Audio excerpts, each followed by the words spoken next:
എല്ലാ കേക്കിനും ബേസായിട്ട് ഉപയോഗിക്കാൻ പറ്റുന്ന സോഫ്റ്റും സ്പോഞ്ചിയുമായിട്ടുള്ള വാനില സ്പോഞ്ച് കേക്കിൻ്റെ റെസിപ്പി ആയിട്ടാണ് കേട്ടോ ഞാൻ വന്നിട്ടുള്ളത്. അപ്പോൾ ഇതെങ്ങനെ ഉണ്ടാക്കുന്നതെന്ന് നോക്കാം. അതിനു വേണ്ടി നമുക്ക് ആദ്യം തന്നെ കേക്ക് ടിന്നൊന്ന് റെഡിയാക്കിയെടുക്കാം. ഞാനിവിടെ 7 ഇഞ്ചിൻ്റെ റൗണ്ട് ഷേപ്പ് ടിന്നാണ് എടുത്തിട്ടുള്ളത്. എൻ്റെ ടിൻ ഇത്തിരി ഹൈറ്റ് കുറവാണ് കേട്ടോ.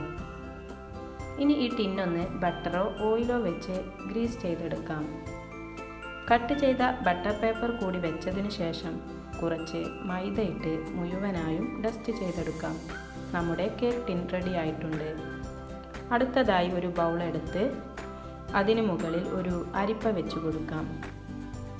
ഇനി അതിലേക്ക് 1 കപ്പ് മൈദ ഇട്ട് കൊടുക്കാം. 240 ml കപ്പിലാണ് ഞാൻ എടുത്തിട്ടുള്ളത്. ഇനി ഇതിലേക്ക് 3/4 ടീസ്പൂൺ ബേക്കിംഗ് പൗഡറും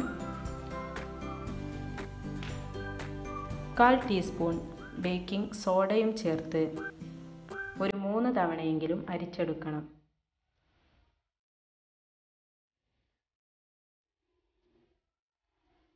അപ്പോഴാണ് ഡ്രൈ ഇൻഗ്രീഡിയൻസ് എല്ലാം നന്നായി മിക്സായിട്ട് നല്ല സോഫ്റ്റ് കേക്ക് നമുക്ക് കിട്ടുകയുള്ളൂ.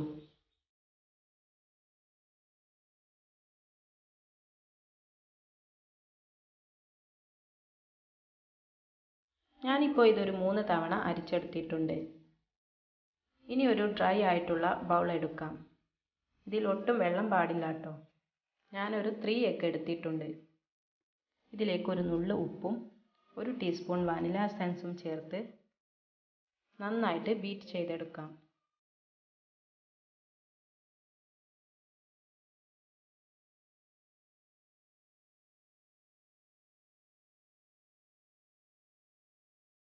ഒരു 1/4 ഭാഗം ബീറ്റായി വന്നാൽ ഇതിലേക്ക് 1 കപ്പ് പൗഡർ ഷുഗർ കുറേശ്ശെ ആയിട്ട് ചേർത്ത് നന്നായിട്ട് തന്നെ ബീറ്റ് ചെയ്തെടുക്കണം.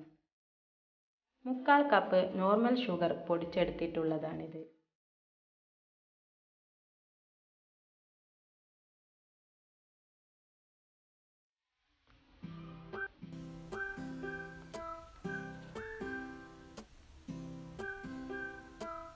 ഇപ്പോൾ ഈ എഗ്ഗ് മിക്സ് നല്ല ക്രീം ആയി വന്നിട്ടുണ്ട്. ഇനി ഇതിലേക്കൊരു 1/4 കപ്പ് സൺഫ്ലവർ ഓയിൽ ചേർത്ത് നന്നായിട്ട് തന്നെ ബീറ്റ് ചെയ്ത് ബീറ്റർ ഓഫാക്കാം. ഇനി ഈ എഗ്ഗ് മിക്സിലേക്ക് നമ്മൾ അരിച്ചു വെച്ച ഫ്ലോറും 1/2 കപ്പ് പാലും കുറേശ്ശെ ഇടവിട്ട് ചേർത്ത് സാവധാനം ഫോൾഡ് ചെയ്ത് മുഴുവനായും മിക്സ് ചെയ്തെടുക്കാം. മിക്സ് ചെയ്യുമ്പോൾ നന്നായി ശ്രദ്ധിച്ച് വേണം ചെയ്യാൻ. അങ്ങനെ നമ്മുടെ ബാറ്റർ റെഡി ആയിട്ടുണ്ട്. ഇത് നമുക്ക് കേക്ക് ടിന്നിലേക്ക് മാറ്റി കൊടുക്കാം. കേക്ക് ടിന്നിൻ്റെ 3/4 ഭാഗം മാത്രമേ ബാറ്റർ ഒഴിക്കാൻ പാടുള്ളൂ. ഞാനിപ്പോൾ ഇത് സ്റ്റൗ ടോപ്പിലാണ് വെക്കുന്നത്. 10 മിനിറ്റ് മുമ്പെങ്കിലും നമ്മുടെ പാത്രം പ്രീഹീറ്റ് ചെയ്ത് വെക്കണം. ഇനി ഓവനിലാണെങ്കിൽ 200 ഡിഗ്രി സെൽഷ്യസിൽ ഒരു 10 മിനിറ്റ് പ്രീഹീറ്റ് ചെയ്ത ഓവനിൽ 160 ഡിഗ്രിയിൽ ഒരു 30 മിനിറ്റിൽ ബേക്ക് ചെയ്തെടുക്കാം. എയർ ബബിൾസ് കളയാൻ വേണ്ടിയിട്ട് ഒന്ന് ടാപ്പ് ചെയ്തു കൊടുക്കണം. അല്ലെങ്കിൽ ഒരു ഫോർക്ക് ഉപയോഗിച്ച് ഇതുപോലെ ചെയ്തെടുക്കാം. 45 മിനിറ്റിന് ശേഷം നമ്മുടെ കേക്ക് റെഡിയായി വന്നിട്ടുണ്ട്. ഇത് ചൂടാറിയ ശേഷം ഒരു പ്ലേറ്റിലേക്ക് മാറ്റി വെക്കാം. ബട്ടർ പേപ്പറൊക്കെ റിമൂവ് ചെയ്തെടുക്കാം. നല്ല സോഫ്റ്റ് ആൻഡ് ഫ്ലഫി ആയിട്ടുള്ള സ്പോഞ്ച് ഇവിടെ റെഡി ആയിട്ടുണ്ട്. കണ്ടില്ലേ? അപ്പോൾ നിങ്ങളെല്ലാവരും ഇത് ട്രൈ ചെയ്യണം. നിങ്ങളുടെ റിസൾട്ട് കമൻറ്റ് ബോക്സിൽ ഇടണം. അപ്പോൾ എല്ലാവരും എൻ്റെ ചാനൽ സബ്സ്ക്രൈബ് ചെയ്യാൻ മറക്കരുത്. ലൈക്ക് ചെയ്യണം, ഷെയർ ചെയ്യണം.